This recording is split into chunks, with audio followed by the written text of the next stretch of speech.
de l'actualité. Nombreux sont les politicards. Quel est le regard que vous avez justement du contexte burkinabé en termes de liberté d'expression? On n'a jamais mené Norberg au tribunal parce qu'un article qu'il avait écrit était faux. Mais rares font de la politique.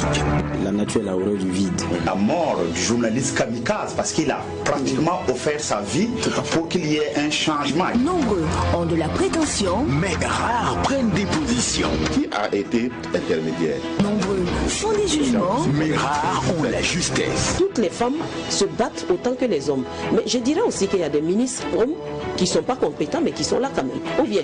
Mais quand l'actualité devient l'objet... Normalement, la notion bien comprise de laïcité permet un équilibre des confessions religieuses à l'intérieur d'un espace républicain. Tous deviennent sujets. Cette conscience de savoir que l'autre découle de nous, ça crée naturellement en vous un sentiment de paix et ça tue tout sentiment de guerre. Le tribunal de l'actualité, c'est du lundi au vendredi à 8h et rediffusé les mêmes jours à 22h. Le tribunal de l'actualité, c'est avec Loukman Sanfo, Bernard Boukma et Geoffroy Vaha. C'est de lundi au vendredi de 8h à 9h, simultanément sur Watt FM 100.8 et sur Tree TV, la télé interactive, et rediffusée à 22h. Le tribunal de l'actualité ne condamnait plus l'info sans l'avoir jugé. Tree TV, la télé interactive.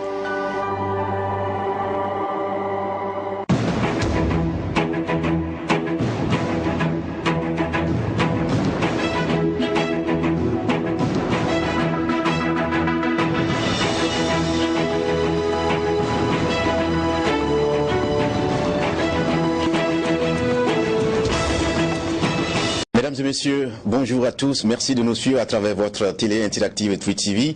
Merci aussi de nous suivre à travers l'ensemble des réseaux synchronisés de radio, Watt FM et LPC de la Soutien Kodogo. Bienvenue à cette 4e convocation de la semaine de votre émission, le tribunal de l'actualité. La violence obtenue par, la victoire obtenue par la violence équivaut à une défaite car elle est momentanée. C'est une pensée du très respecté Mahatma Gandhi à méditer en cette journée du 11 juillet 2019. Bienvenue au tribunal de l'actualité. Je suis Loukman Sanfo, je préside ce tribunal, 2 juges au siège, Bernard Boukma et Geoffroy Vaha, à qui nous disons bonjour à tous les deux. Bonjour Président, bonjour Juge Vaha, bonjour Madame, Messieurs. Bonjour Juge Boukma, bonjour Président, bonjour auditeurs et téléspectateurs. Merci d'être là pour donner votre regard sur l'actualité. Mesdames, Messieurs, ce matin, nous allons parler de lutte estudiantine en Afrique avec le tout nouveau secrétaire général de la FESI, vous savez, la Fédération estudiantine et scolaire de Côte d'Ivoire, le tout-puissant syndicat d'étudiants. Et lui, il a été élu le 1er juin dernier au terme d'un congrès émaillé de violence. Il succède à Assi, qui a passé 5 ans à la tête de l'organisation.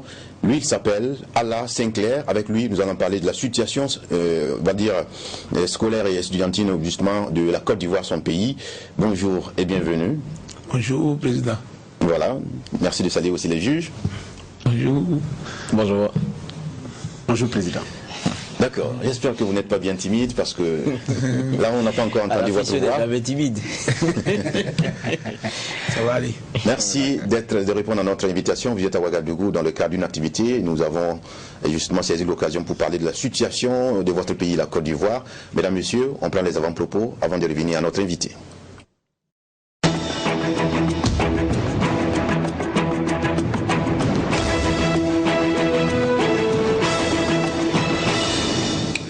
Bernard Boukma, vous avez un propos ce matin.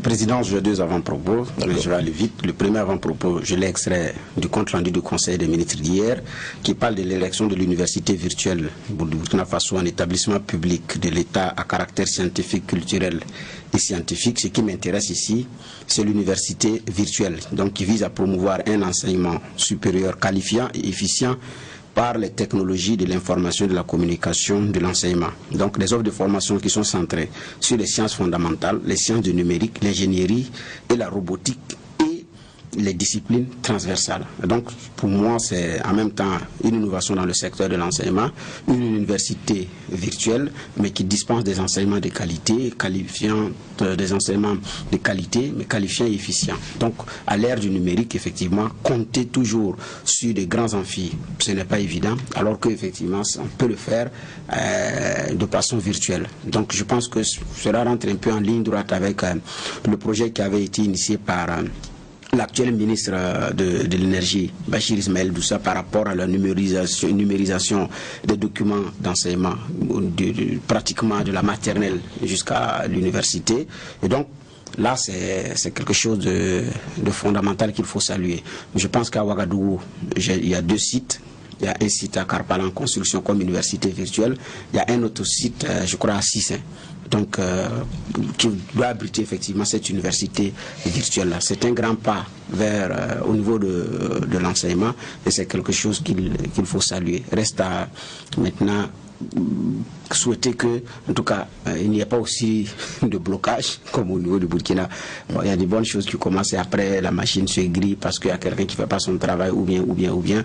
Sinon, c'est une bonne initiative et c'est cette initiative-là que moi je voudrais relever et saluer.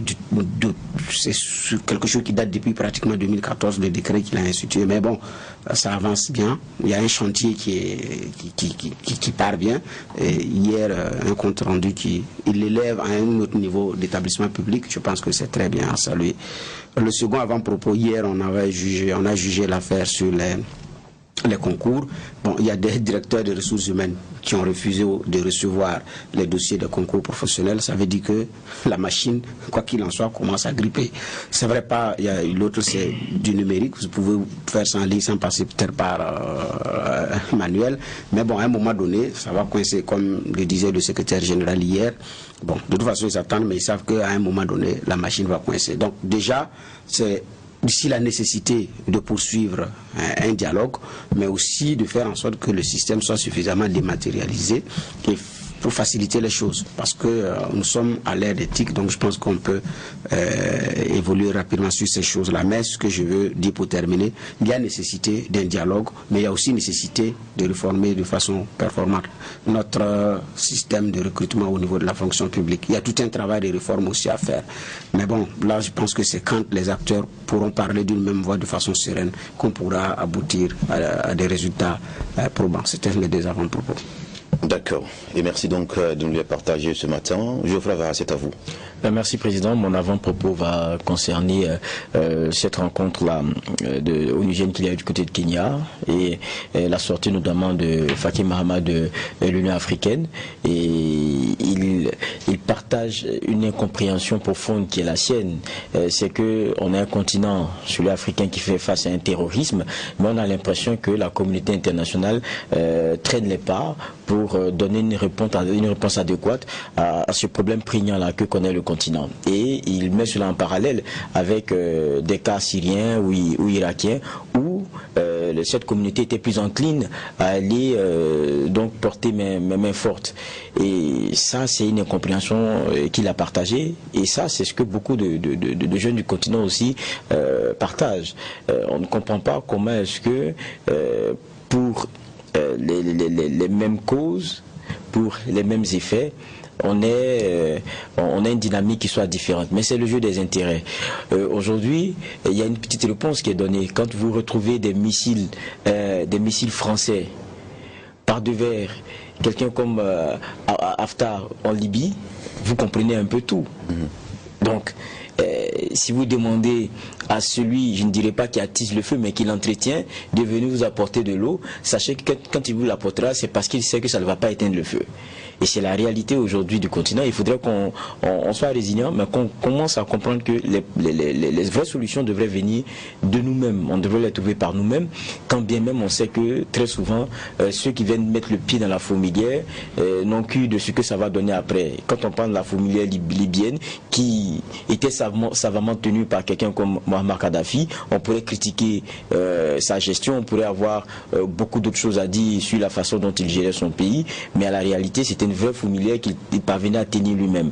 Et on a un Sarkozy qui va-t-en-guerre a préféré mettre sa botte là-dedans, et voilà les conséquences aujourd'hui. On a un terrorisme qui est en train de descendre, on a des armes qui circulent dans une zone, et aujourd'hui on est face à des pays comme le Mali qui sont obligés d'accepter de concéder une partie de leur sol aux gens qui sont armés par qui, et c'est encore la question qui se pose. Donc je dis, c'est un peu un coup de gueule qu'il a sorti, mais est-ce que ça aura l'écho qu'on veut, étant entendu que souvent, pendant qu'ils donnent l'impression d'écouter de l'oreille gauche, écoutez, ils ont plutôt l'attention ailleurs. Mais c'est bon quand même que de dire cela lorsqu'il y a ces rencontres. Il a même été accompagné un peu dans ce sens par Guterres. Et est-ce que cela va faire bouger les lignes? Je ne pense pas. Mais c'est déjà bon aussi de le dire. C'était mon avant-propos de ce matin.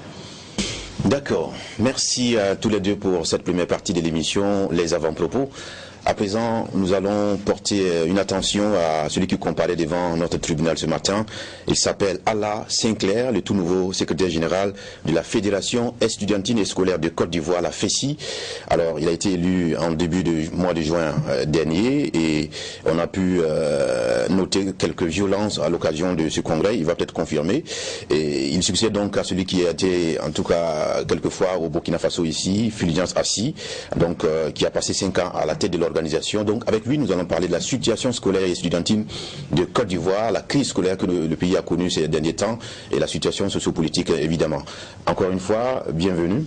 Merci, Président. Alors, on va commencer par parler de la FESI que nous connaissons un tout petit peu, on peut dire comme ça, avec sa naissance qui est un peu tout de même tumultueuse, en temps qui est rentrée en clandestinité. On sait aussi qu'au sein de cette organisation, il y a quand même plusieurs courants. Aujourd'hui, vous êtes le nouveau secrétaire général de la FESI. Dites-nous, vous héritez de quelle FESI aujourd'hui? Donc, je tiens d'abord à vous remercier. Remercier vous et tous les autres juges du tribunal de l'actualité. Je suis l'étudiant Sinclair Alla, étudiant en sociologie à l'université Félix Houphouët-Boigny de Côte d'Ivoire.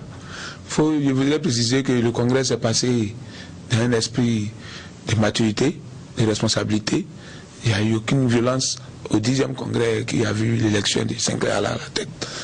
On a pu lire quand même quelques articles qui font état d'interpellation de quelques éléments qui ont perturbé le congrès. Non.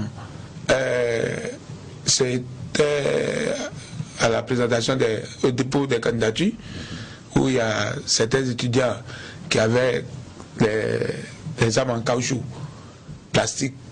Voilà, les armes blanches. Oui, ils ont été interpellés sous notre demande par le commissaire du 8e, qui est le commissariat qui est en charge de l'université. Donc, je vous dis que nous sommes véritablement dans un esprit, 29 ans plus tard, de ramener la FESI aux élèves et étudiants. Voilà. Et donc, nous avons hérité tout simplement d'une FESI, une FESI responsable. Moi, mon slogan, c'est zéro violence pour la promotion de l'excellence à l'école. Et donc, les 10 ans, c'est vrai, nous traînons un passé que nous devons assumer, parce que la FESI est née en 90. De 90 à 2019, il y a eu des mouvements, il y a eu des leaders qui sont passés. Il y a eu Paul Martial, il y a eu Soro Kibafurikyo, il y a eu Blé Goudé, il y a eu Soko et tout cela. Mais aujourd'hui, nous venons d'un cadre où nous devons quand même faire le meilleur culpa de notre organisation et aller vers véritablement la promotion de l'excellence, parce qu'aujourd'hui, l'école a un niveau qui est véritablement inquiétant. Voilà. D'accord, vous dites que vous héritez d'une FESI assez responsable, mais est-ce que aujourd'hui il y a eu la rupture officielle avec les anciennes façons de faire, parce qu'il y a eu quand même de quoi dire sur cette organisation? Vous savez, Jésus ni Mahomet n'ont pu faire l'unanimité. Ceux qui sont donc les représentants du Père, Dieu le Père Tout-Puissant, et donc c'est pas une œuvre humaine qui peut être aussi parfaite. C'est un mandat. Nous devons nous donner les mécanismes pour pouvoir atteindre les objectifs fixés. Et donc, le mois prochain, nous sommes en train de préparer un colloque international sur l'éradication de la violence dans toutes ses formes dans le système scolaire et universitaire africain. Parce que nous avons compris que nos universités ont les mêmes difficultés, ont les mêmes problèmes avec un système qui nous est plus ou moins imposé, qui n'a même pas encore tous les contours, les mesures d'accompagnement, notamment les Wi-Fi, notamment les salles, les équipements des salles, des TD, des TP. Et donc, nous disons qu'aujourd'hui, un mouvement étudiant doit apporter une contribution autre que celle de bloquer l'école, de casser les bus, de casser les amphithéâtres. Voilà. Donc nous sommes véritablement engagés pour l'éradication de la violence, surtout à l'Université de Côte d'Ivoire. Avant de venir à Ouaga le 5, il y a eu 2 de nos sections, notamment la section des sciences économiques et de gestion et celle des sciences juridiques, qui sont affrontées. Mais on a dû sanctionner. Il y a 10 sous la section des sciences économiques qui avait fait usage de moyens d'armes blanches sur l'espace universitaire, allant même casser des véhicules, parce que c'est des pierres qu'on lance. Casser des véhicules. Voilà, donc c'est un signal fort qui est donné avant de sortir du pays. D'accord. On est dans ce que nous qualifions les généralités. On va rentrer dans le fond tout à l'heure. Une autre question avant de passer la main aux juges au siège, c'est qu'à l'occasion de ce congrès, on a pu voir que c'était un membre du gouvernement qui a parrainé votre congrès. Alors, c'est une chose étonnante quand même, quand on sait que à maintes reprises, le gouvernement ivoirien a tenté d'avoir son influence sur votre syndicat. Est-ce que vous êtes en train d'accepter la main tendue du gouvernement, on va dire? Bon, pour nous, c'est une victoire. Hein. Vous savez, après la crise, en Côte d'Ivoire de 2010, la FECI était véritablement en ballottage, était presque inexistante. Les universités étaient fermées pour 2 ans. Et donc, nous nous retrouvions carrément dans des quartiers, attendant que les universités soient ouvertes. Et la FECI était, pour les jeunes qui étaient proches du parti au pouvoir, nous attaquait physiquement. On a eu même des camarades qui sont tombés. On a eu les camarades Colin Wilfried qui a eu la mort dans ces attaques. Et donc, nous sortons, nous venons de loin, comme nous le disons souvent, mais nous sommes seulement attaqués aux difficultés qui minent notre système, notre communauté. Voilà, parce que dans la tête de certains, la FECI est un parti politique. Or, la FECI, dans son préambule, prend position lorsque le pays, les institutions étatiques sont en difficulté. Il y a eu une crise en 2002 où le pays était divisé. Un côté était occupé par les MPCI, et donc là-bas il n'y avait pas d'école. Dans le temps, les leaders de la FECI ne pouvaient pas accepter qu'une partie de la communauté étudiantine scolaire ne puisse pas profiter de son droit. Donc elle a pris position pour les institutions républicaines. Pour ceux qui venaient au pouvoir, on traitait la FECI de mouvement FPI. Mais hier, ici, sous le régime du président Ouattara, des anciens combattants appelés FSI ont pris des armes réclamant leurs primes. Mais la FECI encore a pris position. Les demandants des partis réclamaient l'argent de manière responsable. Mais là, on ne nous traite plus des NDR. C'est les mêmes qui nous traitaient des FPI parce que nous avons pris une position très claire pour les institutions républicaines. Et donc c'est ça. Nous sommes un mouvement étudiant, la crème passante pour le développement de l'État. Il est important qu'on nous respecte dans notre rôle. D'accord, donc pour vous, vous affichez aux côtés du gouvernement, c'est une victoire, vous l'avez dit. Voilà, bon, pas aux côtés du gouvernement, pour nous, le ministre de tutelle était là. Ça fait preuve de la maturité qu'on avait, parce que les grandes crises qui ont eu lieu dans le système, c'est la FECI qui a été à l'initiative des assises. C'est la FECI qui allait voir les médiateurs, la République, pour pouvoir écouter les enseignants et écouter la tutelle. Voilà. Donc pour nous, lorsqu'on invite notre ministre de tutelle, c'est une manière de nous dire merci, parce que nous l'avons aidé, mais en l'aidant, c'est aider le système, parce que ça a débloqué beaucoup de crises, et puis l'école, c'est bien porté. D'accord. Geoffroy Vahar, votre série de questions. Vous dites qu'on parle des généralités d'abord. Et je pense qu'on vous êtes surnommé Makelele, c'est ça? Pourquoi? Parce que je sais que dans la FECI, il y a beaucoup de surnoms, il y a les Tinik Banani, il y a beaucoup de choses comme ça. Mais c'est souvent lié à une histoire. Oui. Faut dire que Makelele, tout le monde le connaît dans le monde du football. C'est un combattant. Voilà, c'est quelqu'un qui se donne à fond et qui a permis à l'équipe nationale de la France de quand même remporter beaucoup de victoires. À la FECI, j'étais celui qui était le propriétaire de tous les dossiers, qui était au four au moulin, parce qu'il était le numéro 2 de Assif Fulgence. Bien avant, il était le secrétaire des affaires sociales adjoint. Après, ma détermination a permis que je sois le numéro 2 après une crise. Le secrétaire général dans le temps, assez Fulgence, a été mis aux arrêts. Et les gouvernants ont tout mis en œuvre pour qu'une déclaration passe à la télévision suspendant notre mode de grève. Moi, je me suis opposé avec plusieurs camarades. Voilà, nous avons été traqués comme on peut. Bon, ça, c'est à l'accoutumée. Hein. Un leader qui n'est pas d'accord avec la position du ministère, c'est la police qui vient pour résoudre les problèmes. Voilà. Mais nous avons pu faire face à tout ça, demandant la libération de notre secrétaire général. Il est sorti de la prison. Le gouvernement nous a écoutés. C'était la première fois que le secrétaire général de la FESI passait à la chaîne nationale. Et ça encore pour nous, c'était une victoire. Il a refait son bureau parce qu'au sorti d'une crise, on sait quand même qui était pour que la FESI disparaisse, qui était pour que la FESI soit plus forte. Donc il m'a appelé en tant que le numéro 2. Et donc, le nom Bakelele, c'est le travail sur le terrain. D'accord. Vous dites que vous voulez donner un nouveau visage à la FESI, la question de non-violence. Vous sortez du bureau de Assis. Lui aussi a prêché cela. Bon, je sais qu'il n'y a pas longtemps, je l'ai rencontré aussi à Abidjan, un peu avant qu'il ne soit arrêté d'ailleurs. J'étais venu faire un élément, mais après l'avoir interviewé, après avoir passé pratiquement une journée avec vous, j'ai pu aussi rencontrer les étudiants. Et pour eux, pratique pour pratique, ça n'a pas forcément changé. Et moi, ce qu'ils m'ont partagé, c'est un peu ce qu'on a vécu. Moi, j'ai fait aussi l'université Félix Houphouët-Boigny dans les années 2003 par là.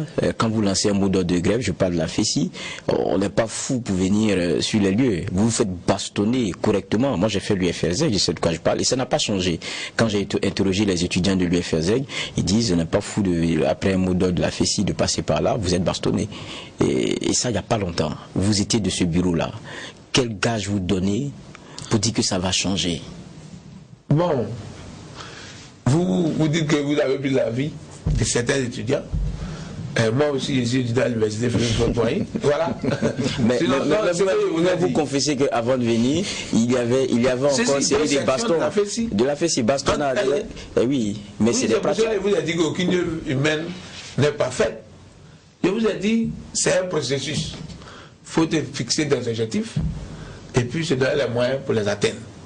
Voilà. Je dis que la violence n'est pas du fait de la FESI. Parce que notre système sont faits de sorte que il y a ce qu'on peut appeler, on peut traiter de violence naturelle. Vous savez, la question des transports, même la question des attributions des bourses, la question des amphithéâtres pour avoir la place pour prendre cours, et tout ça, c'est une bataille. Il faudrait être là à 5 heures pour pouvoir avoir la place, puisque les amphis n'arrivent même plus à supporter le grand nombre d'étudiants. Ça, c'est l'effort, c'est différent de la violence. Non, mais souvent, il y a la bouscule, on se bouscule. Oui, c'est. Souvent, c'est pas la FESI. Pour prendre le bus, souvent, l'étudiant peut faire pousser son voisin et entrer par les vitres. Ça, c'est pas la FESI. Mais nous avons compris que hier, en 2003, comme vous l'avez dit, il y avait certains comportements qui n'étaient pas honorables. Aujourd'hui, en 2019, on ne va pas contraindre un étudiant à la cause de la FESI. Mais lorsque tu arrives à l'université aujourd'hui, de Côte d'Ivoire, tous les étudiants sont fiers de la FESI. La quasi-totalité en tout cas. Sinon, il y a certaines organisations qui ont été créées par le gouvernement pour pouvoir éteindre la FESI. Mais ceux-là, ils ne pourront jamais te dire que la FESI travaille pour le bien de l'école. Voilà. Je pense que vous êtes venu il n'y a pas si longtemps, c'est juin. C'est bien juin. Et certains disent que pour ce qui est de votre élection, il y a eu un gros consensus. Est-ce que c'est vrai?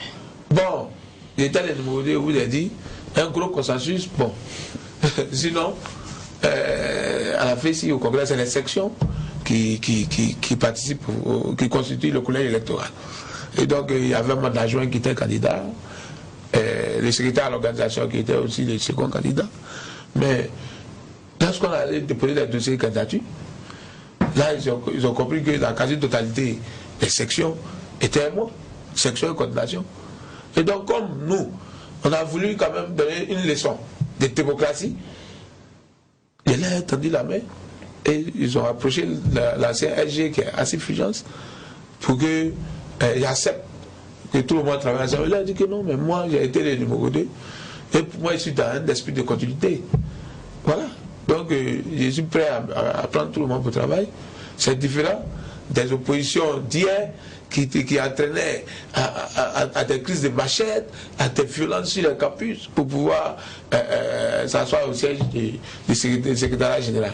Nous sommes une génération qu'on appelle génération gagnante, parce que nous avons compris que les idéologies ou les oppositions idéologiques devaient exister dans un mouvement tel que la FESI.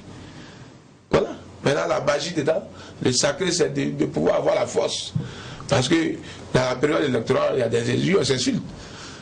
Oui, on s'insulte, on affiche souvent, on désaffiche les posters, les adversaires et tout ça. Et ça entraîne la violence. Mais nous, on allait au-delà et on se parle. Dans ma série de questions, bon, comme je sais que je vais passer la parole à Bernard, c'est sur le FAGEP. Je pense qu'il y a un mouvement qui a été lancé il n'y a pas longtemps. J'ai vu Franck Assi qui était là, c'est lui qui a lu la déclaration de Ouagadougou, si je ne m'abuse. C'est la FESI qui est à l'intérieur, ou bien c'est Fujas Assi en tant que personne qui est venu? Non, nous, Fujas Assi est le secrétaire général de la Confédération étudiantine scolaire d'Afrique. Et donc, nous avons été invités par la CESA, la Confédération étudiantine scolaire d'Afrique, pour prendre part à une plateforme contre l'extrémisme violent. Nous, dans notre démarche, nous avons parlé d'éradication de la violence dans toutes ses formes. Et vous êtes d'accord avec moi qu'aujourd'hui, toutes ces organisations terroristes, le vivier, c'est la jeunesse. Voilà. C'est souvent des jeunes diplômés qui ont de gros diplômes et le système de nos États faut que pour absorber tous ces diplômés-là, c'est un problème. Il y a des frustrés naturels.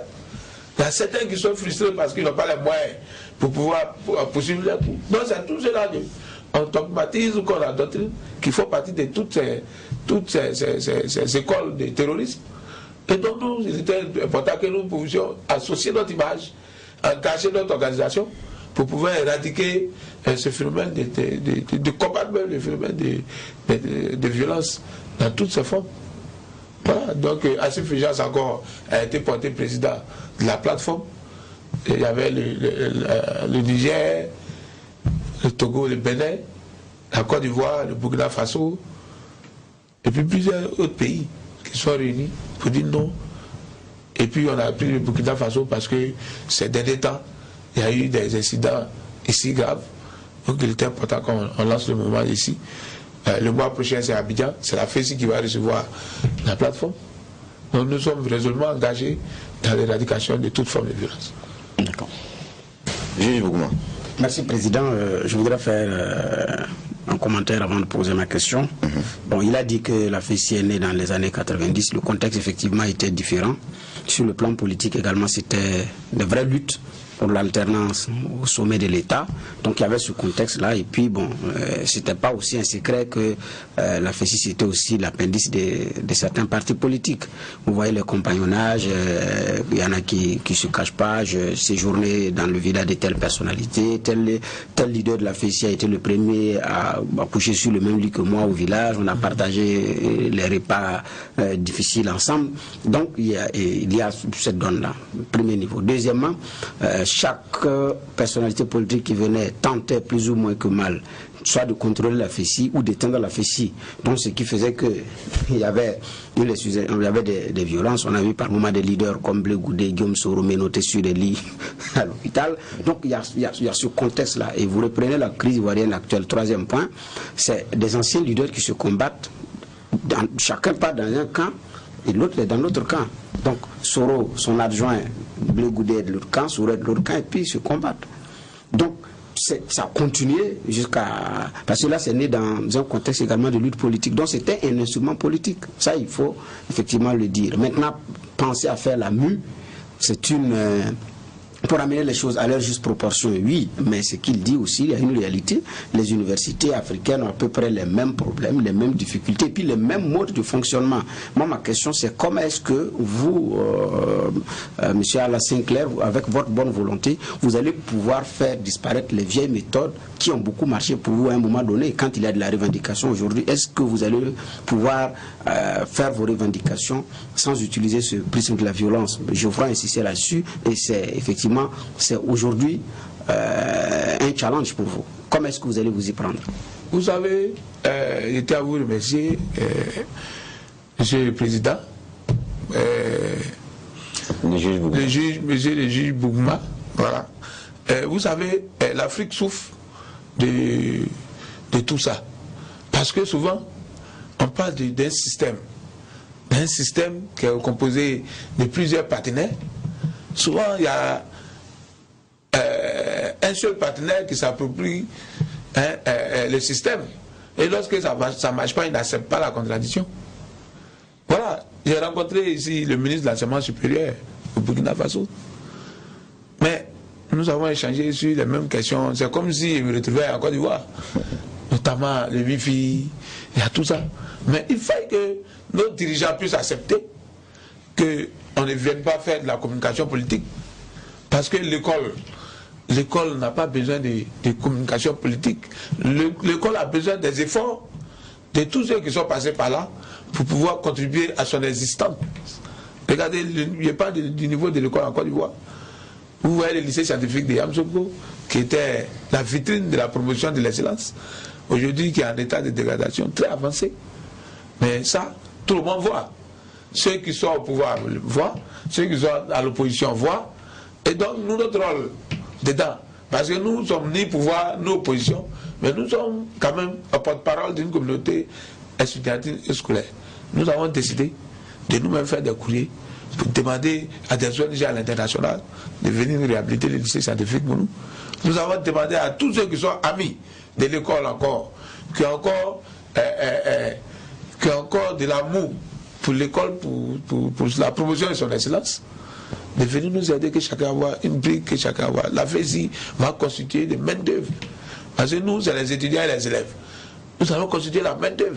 Donc, tous ceux qui vont venir pour la réhabilitation des lycées d'excellence, mais on ne va pas aller payer des aides maçons, mais la FESI va venir constituer la main-d'œuvre. Et c'est comme ça que nous comptons faire changer les mentalités de ceux qui sont nommés souvent attaquer ministres, ceux qui sont là souvent attaquer autorités politiques, qui veulent forcément que ce qui remonte chez les présidents, c'est que tout va bien. Or, la réalité, rien ne va. Donc voilà un peu dans quel cas nous voulons détourner le regard de tous les partenaires de ce système sur l'effectivité des difficultés que connaissent nos institutions. Et lorsque nous sommes d'accord qu'il y a des difficultés, nous devons maintenant trouver des stratégies ensemble.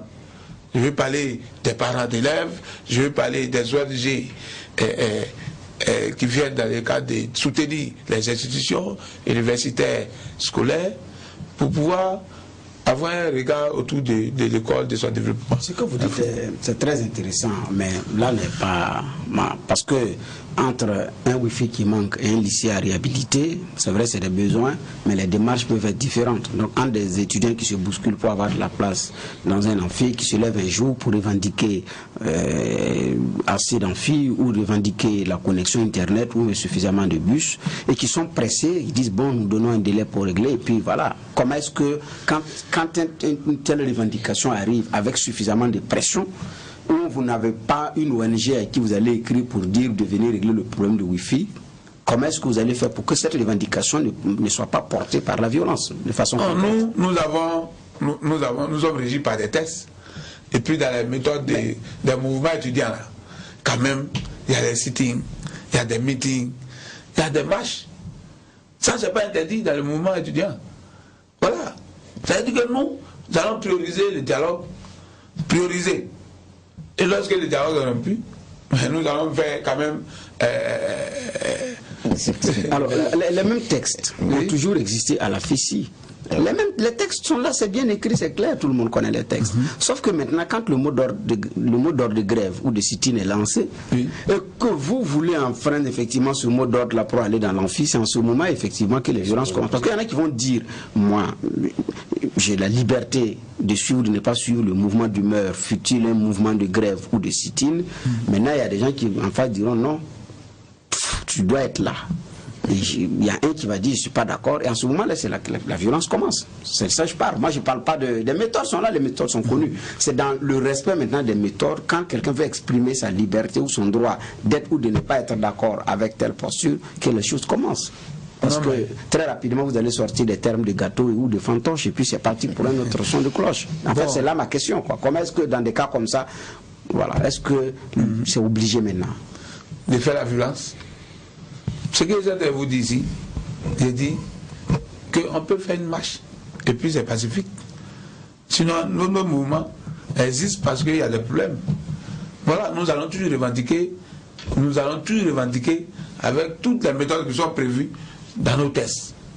Voilà, parce que vous-même vous avez parlé de la manipulation politique. Souvent, pour demander un amphithéâtre, on n'a pas besoin de se retrouver en train de parler la voie publique. Voilà. Certains leaders se sont laissés instrumentaliser par d'autres politiques. Mais nous disons que nous savons, nous sommes conscients que nous sommes une communauté étudiante scolaire. Point. Voilà. Nous n'allons pas venir faire la place, ou bien nous n'allons pas venir mener des combats pour des chapelles politiques. Est-ce que vous n'allez pas vider l'âme de la fée si à la fin on ne dira pas que sous le magistère de Ala Sinclair, le politique, le pouvoir a récupéré... Non, mais ce que les gens refusent de dire, c'est que la FESI, comme vous avez parlé de 90, il y avait le Foué-Boigny, avec le parti unique. Voilà, donc la FESI, qui, là où je suis assis aujourd'hui, si le gouvernement prend une décision qui va à l'encontre de la communauté étudiantine scolaire, il serait à l'aise d'y aller contre. Voilà, mais ce que j'ai à vous dire, à contrario pour ceux qui pensent que la FESI est là, lorsque il y a un problème d'ordre politique, d'ordre national, on prendra la FESI, pour dire que bon, comme il n'y a pas de tabac, allez-y, c'est la période là que vous devez réclamer les tabacs. Non. Mon mandat a commencé, je suis en train de faire les livres blancs, et aujourd'hui, tous les grands mouvements au monde, c'est comme ça qu'ils fonctionnent. Parce qu'il faut contribuer faut jouer ton rôle dans l'institution. Il ne faudrait pas venir être un mouvement de va en guerre ou bien de... Voilà. Donc moi je suis étonné de savoir sous quel postulat vous, en tant que FESI, vous participez à une activité sur l'extrémisme violent. Est-ce vous venez en tant que structure qui est exemplaire dans le comportement de lutte contre la violence, ou bien une structure qui vient apprendre les méthodes qui sont en tout cas enseignées aujourd'hui contre l'extrémisme violent? Parce que avec la FESI, c'est la constance de la violence sur le campus quand même. Bon, depuis un certain temps, je vous dis que la violence n'est plus dans le comportement des membres de la FESI. Depuis un certain temps. C'est pour cela que je vous ai dit que nous, on vient mettre en place une plateforme. On nous invite, on nous associe à la plateforme, parce que justement notre mandat est placé sur le sceau de l'éradication de la violence dans toutes ses formes. C'est zéro violence. Et dedans, on est venu ici, on a échangé avec les autres organisations. On a vu que même au Mali, il y a 2 semaines, où il y a eu 2 étudiants morts. 2 étudiants ont trouvé la mort dans les violences. Et eux, nous partageons le fait que le colloque international que nous voulons organiser sur les méthodes de la participation des mouvements étudiants, sur l'éradication des violences, ils sont d'accord, le Niger est d'accord, le Bénin et tout ça. Et donc, la violence est devenue une seconde nature de l'étudiant. Mais oui, si, parce qu'il s'est dit que pour pouvoir avoir des tabacs dans les amphithéâtres, dans les salles de TD, il faudrait faire de la violence. Mais souvent, mais même les journalistes ne savent pas même que souvent il n'y a pas de tabac dans les salles de TD. Mais si chacun faisait son travail, lui qui dirige l'université, le président de l'université, se donne les moyens pour ne plus que tout ce qui est comme tard dans nos institutions soit rendu public. Et moi, c'est à ce niveau-là que je veux véritablement mettre l'accent. Voilà. C'est vrai qu'on parle de la question de la violence, mais il n'y a pas que. Vous savez, vous défendez les intérêts, vous dites, de cette communauté étudiantine et scolaire. Aujourd'hui, c'est quoi le gros problème? Il n'y a pas longtemps, il y avait des milliards qui avaient été mis, notamment dans l'université Félix Houphouët-Boigny, assis sous son mandat. Il disait que c'était que de la cosmétique. Les étudiants n'avaient pas besoin de gazon et de peinture. Ce dont ils avaient besoin, c'était d'autres choses. Et aujourd'hui, le gros problème aujourd'hui de l'étudiant, c'est quoi? Et du scolaire, Côte d'Ivoire? Bon, vous savez, je vous ai dit que le niveau de l'école en Côte d'Ivoire est à l'image du lycée scientifique. Parce que, comme Assis vous l'a dit, c'est vrai, l'université Félix Houphouët-Boigny a changé. Quand vous partez là, vous avez fait l'université en 2003. Aujourd'hui, quand vous partez, vous voyez que ça va. Mais en réalité, l'étudiant n'a pas besoin de ça. L'étudiant a besoin des salles de TD, des salles pour les pratiques. L'étudiant a besoin du Wi-Fi et puis même l'université Félix Houphouët-Boigny. Mais les amphithéâtres sont devenus insuffisants. Voilà. Les amphithéâtres. Il n'y a plus d'amphithéâtre. J'avais dit, pour chaque année, il y a des milliers de nouveaux bacheliers pour les mêmes infrastructures qui existaient depuis l'ouverture de l'université. Voilà, ça, il y a un problème. Mais donc, ça te dit qu'il faut pouvoir poser les problèmes pour que tes oreilles puissent entendre. Parce que lorsqu'on parle de la fessée dans le monde, on parle de la violence. Mais depuis que, après la crise, parce qu'il fallait trouver le mécanisme pour pouvoir se faire accepter par la communauté étudiantine scolaire. Et regarde notre passé. Certains étudiants voulaient la fessée. Parce qu'avant la crise, comme vous l'avez dit en 2013, on les obligeait à venir au meeting. Mais aujourd'hui, quand il y a des situations, les étudiants même cherchent le leader de la FESI pour venir donner la position des étudiants. Et il y a un autre aussi point qu'on n'a pas abordé, c'est la question de la politisation en son sein. Aujourd'hui, comment c'est géré? Parce qu'à un moment donné, vous parliez de posture républicaine, mais on a vu cette fille en pleine rue Princesse en train de faire, comment dire cela, ces footings militaires, style militaire avec des cris. On rationnait tous les bas qu'il y avait le long et tout. On s'est dit que c'était très loin de l'école maintenant. Aujourd'hui, vous dites que c'est un nouveau visage que vous voulez donner, mais il y a eu cette gangrène là pendant longtemps. C'est la question de la politisation. Comment c'est géré aujourd'hui? Bon, je pense que ça même c'est pas la politisation. Quelqu'un qui laisse les amphithéâtres, les cités universitaires, les grandes écoles pour aller rançonner les bars. Qu'est-ce qu'un bar va avec? Ça c'est du banditisme. Et sous le prétexte qu'ils assuraient d'ailleurs la sécurité. Non, mais c'est justement ce que je vais vous dire. Je dis que je suis en train de faire la FESI, parce que la FESI est le mouvement des élèves étudiants. Voilà. Moi, je veux bien faire le bilan du mandat dont il fait partie. J'étais du côté de la FESI sous assis. On a toujours combattu cela. Même avant qu'ils viennent. Ils sont en train de payer les bourses à l'université de Cocody. Encore, on a envoyé le bureau national de la FESI pour empêcher tout membre de la FESI pour pouvoir pour faire une ponction sur la bourse des étudiants. Ah, ça se faisait? Ah oui, ça se fait. Avant la crise, non, si. Vous savez que c'est des choses qui se faisaient. Ah oui. Et donc, il faut ramener le mouvement aux étudiants. Parce que nous restons dans ça, que nous appelons les petites choses, et puis nos institutions avancent d'un Utah. Et nous, nos grands-mères sont au Cambès. Ils sont des grands noms. Mais nos générations, encore des leaders qui prennent la place des Akengbo et tout ça. C'est cela. Un mouvement étudiant doit jouer son rôle. Un mouvement étudiant n'est pas un mouvement, un fan club politique. Si. Mais je vous dis que moi, aujourd'hui, si M. Alassane Dramane Ouattara prend une décision contre l'ensemble des élèves étudiants, mais je prendrai position. Actuellement, il y a la spéculation sur les cartes d'identité en Côte d'Ivoire. 5 000, pas 5 000. Mais nous sommes en train de préparer une assemblée générale avec tous les délégués, tous les représentants d'associations pour voir, parce que nous sommes une communauté prise en charge. Voilà. Et toujours sur ce chapitre de la politisation supposée de la FESI, récemment on a vu aussi une activité politique où on a pu constater la participation d'un certain nombre de membres de la FESI. Il a fallu même votre sortie où je ne sais c'est assis pour démentir, pour dire que ce ne sont pas des militants de la FESI, et pourtant.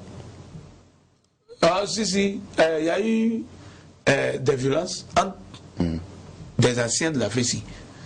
Et c'est ça aussi, c'est un véritable problème aujourd'hui en Côte d'Ivoire. Parce que même nos anciens se sont constitués.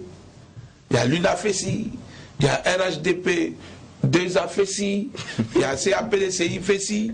Vous savez, c'est dommage. Parce que, justement, comme nous n'entrons pas dans les questions de prise de position politique, parce que nous voulons rester là, au service de notre communauté, mais il y a certaines années qui n'acceptent pas. Maintenant que le juge a dit auparavant, mais quand vous prenez Soro Guillaume, il a été CDG de la FECI. Quand vous prenez Aipo Martial, il est CDG, mais eux tous ne sont pas du même parti politique. Et aujourd'hui, ces anciens-là, soit ils se regroupés à ceux qui ont fait la FECI, qui sont sortis de là, et qui appartiennent maintenant à des groupements politiques. C'est eux qui se battaient. Il y a un qui est Awassan Abdoul, qui est du RHDP, et l'autre qui est Quentin Robiad, qui est du PDCI. Voilà, c'est pour cela qu'il a fait la sortie. Vous dites que non, c'était des membres de la FECI, mais ils ne font plus partie, ils ne sont même plus étudiants. Voilà, et puis c'est des visages qui sont connus. Mais les gens, l'opinion nationale et internationale est habituée à une FECI qui joue le rôle de la jeunesse des partis politiques. Sinon, les partis politiques sont là, les jeunesses sont là. Et puis parlons aussi de vos rapports souvent aussi avec les gouvernants en place. Assis, on ne peut pas compter le nombre de fois il a été traqué et puis après rabédé derrière les barreaux. Quand on parle de FECI, très souvent les figures de proue, c'est cet amour parfois ou ce désamour avec le gouvernement, avec les conséquences que cela a. Aujourd'hui, comment vous voyez les choses? C'est vrai que vous avez eu un parrain comme ministre de tutelle et c'est pas une première fois qu'il y a des rapprochements. Est-ce que ça va changer la donne? Bon, je dis que le parrain, c'est pas le parrain de Saint-Clara, c'était le parrain du Congrès. Et le président du Congrès était le camarade Guiro Landry, qui a organisé le Congrès et le secrétariat sortant. Voilà, nous n'avons pas de parrain pour l'instant. Et puis nous ne cherchons même pas à avoir de parrain. Voilà. Vous avez dit pour l'instant? Oui, parce que lorsque tu finis tes 2 ans à la FECI, mais tu dois partir. Il y a certains qui veulent faire la politique, il y a d'autres qui veulent faire. Il y a beaucoup de choses, il y a beaucoup de FECistes. Mais ça commence déjà au niveau de la FECI, au campus. Oui. Ça, c'est le tremplin d'ailleurs. Voilà, si c'est là que c'est le creuset de la formation idéologique et politique. Oui, le mouvement étudiant, c'est le creuset de la formation idéologique et politique. En Côte d'Ivoire, tous les jeunes, président de ONG, président des femmes, leaders, tous sont passés à 80% à la FECI. Même ceux-mêmes qui sont leaders d'autres mouvements qui agressent la FECI. Voilà, donc c'est cela. Mais en tout cas, moi, je compte véritablement sur tous ces élèves et étudiants qui m'ont fait confiance pour qu'on puisse atteindre nos objectifs. D'accord. Alors, monsieur Allah, il nous reste moins de 10 minutes à passer ensemble. On va parler d'un autre chapitre, c'est la question de la situation scolaire, si vous voulez, parce que comme vous l'avez dit, le Burkina Faso et la Côte d'Ivoire, c'est pratiquement les mêmes réalités. On a vu cette année aussi au niveau de la Côte d'Ivoire, la grève des enseignants qui a porté un coup dur au cours normal des choses. Quel a été votre rôle dans cette crise-là, en tant que FECI? Merci bien, Président. Je pense que nous n'étions pas en grève, nos maîtres, nos enseignants étaient en grève. Nous avons mené la démarche de la médiation. Nous sommes allés d'abord vers les enseignants du supérieur, notamment la SENEC. Nous avons échangé avec eux. Voilà, ils ont parlé de leurs questions d'heures complémentaires. Nous sommes allés vers la tutelle pour leur demander de pouvoir recevoir les enseignants de la SENEC. Ça tardait. Nous sommes allés voir le médiateur de la République qui a pu faire asseoir ces différentes parties. L'autre côté, c'est les enseignants du secondaire. À cause de psy, là où notre ministre de tutelle, Mme Kandia Kamara, refusait de les rencontrer. Elle refusait carrément de les rencontrer. Et donc, là-bas, c'était plus difficile. Ça fait deux mois et demi, il n'y a pas eu cours. Moi, lorsque la RTI m'a interviewé, malheureusement, ce n'est pas passé. Je l'ai dit clairement, j'ai dit, mais nous sommes dans un État, mais ce n'est pas l'anarchie. Un ministre de tutelle, il parle avec les syndicats. Lorsque le ministre ne parle pas qu'il y a blocage, alors l'erreur doit venir du ministère. Donc, logiquement, la RTI doit aller demander à Madame le ministre, Madame, ben pourquoi vous ne voulez pas rencontrer les enseignants? Parce que la plateforme est connue. Et bon, comme ça coinçait, nous sommes allés chez le médiateur qui a créé des assises avec le Premier ministre. Ils ont créé des assises interministérielles où les enseignants, la tutelle sont parlés. Dernièrement, il y a des engagements qui ont été pris par les représentants du gouvernement qui n'ont pas été respectés. Les enseignants ont menacé d'entrer en grève. Lorsqu'on venait en voyage, on a dit, bon, nous, si les enseignants sont fâchés, c'est que les engagements pris par le gouvernement n'ont pas été respectés.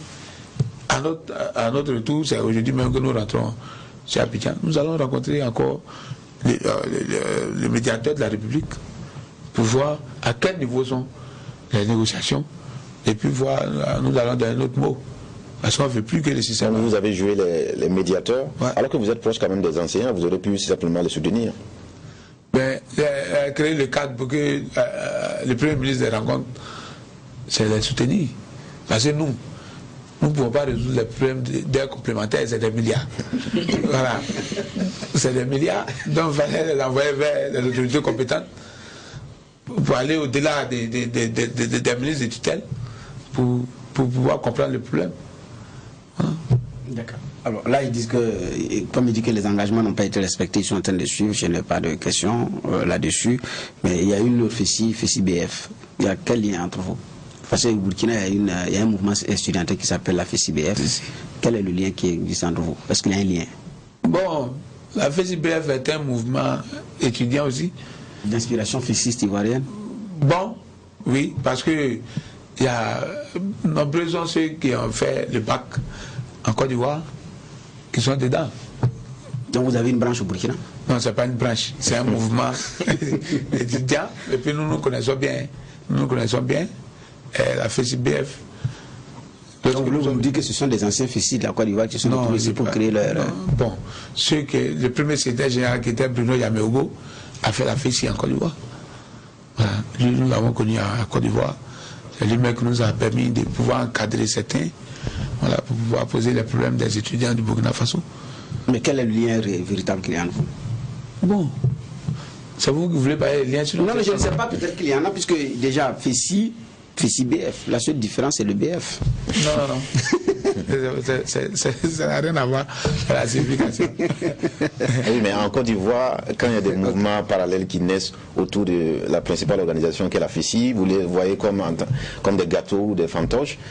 Au Burkina Faso, la principale organisation, c'est l'ANEB. Donc, toute organisation aussi qui est autour peut être vue comme telle. Alors que FECI, il y a quand même un lien avec votre organisation. Donc, c'est vous qui avez mis des organisations, entre guillemets. Président, il faut ajouter quoi à la création de la FECI-BF? C'était les méthodes de la FECI ivoire qui ont été utilisées ici.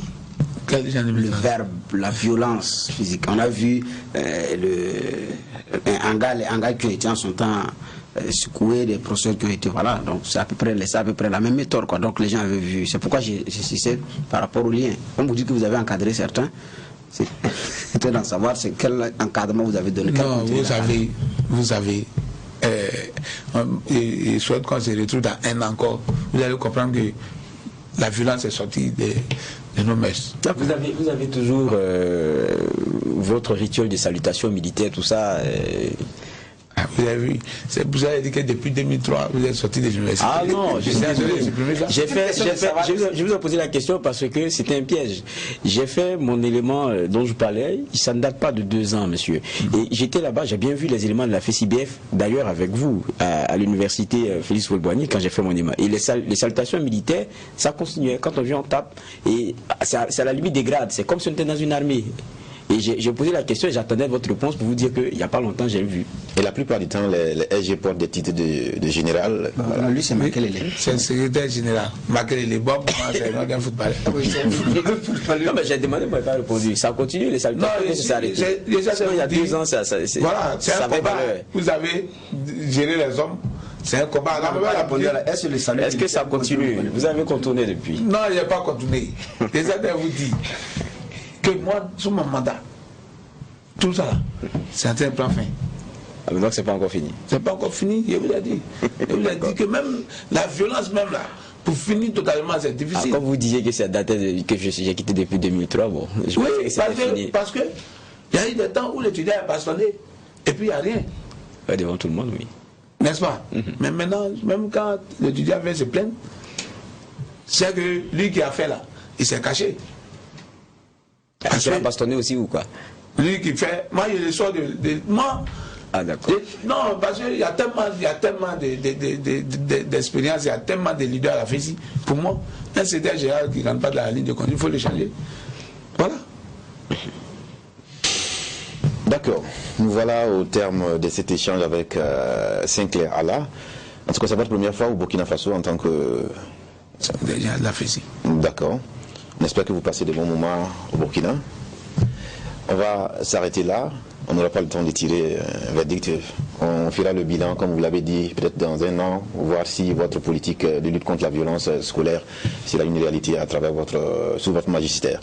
Merci de nous avoir suivis, mesdames, messieurs. On vous retrouve demain, vendredi, pour la dernière convocation de la semaine de votre émission, les tribunaux de l'actualité. Que la paix nous fasse la guerre, que la guerre nous fasse la paix. Au revoir.